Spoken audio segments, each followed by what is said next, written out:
Innocence si pure et parfaite que Mathieu connaît quelques semaines après son retour le goût terrible et amer des coups, des claques, des insultes et des humiliations à répétition de son père. Avec calme et clarté, Benjamin Bertèche déroule sa plaidoirie sur les violences intrafamiliales. Une histoire inspirée de celle de son grand-père, une histoire pour toutes les victimes.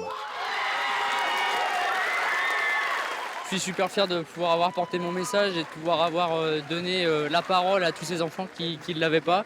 Je suis aussi content de pouvoir avoir parlé de, de cette cause qui me donnait à cœur et puis d'être arrivé là, c'est quand même incroyable. Je réalise toujours pas d'avoir gagné.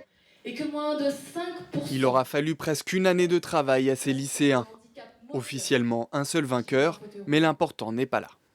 Il est temps de changer, d'évoluer et de ne pas rester figé dans cette société où la différence fait peur. C'est un sujet qui me touche beaucoup, le handicap invisible. Du fait que ma mère ait un handicap invisible, j'ai beaucoup été soumise à ce genre de sujet.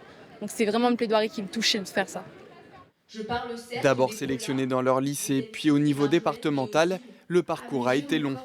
Pour la grande finale régionale, devant 300 autres élèves et un jury, le stress est là bien sûr, mais plaider, c'est se transcender. On lui a pris son enfance, son innocence et sa vie. Vous les détestez, vous les méprisez, vous les ignorez. Cessez, femmes, de devoir justifier votre agression. On finit par le vivre et, comme je dis, on s'est tellement entraîné, on a des phrases qui nous viennent naturellement, on a envie de les crier limite tellement on a réfléchi sur le texte, à la façon d'impacter le plus la personne qui nous écoute, etc. Donc on le vit en fait. Des prestations qui ont toutes marqué le jury, tant sur la forme que sur le fond.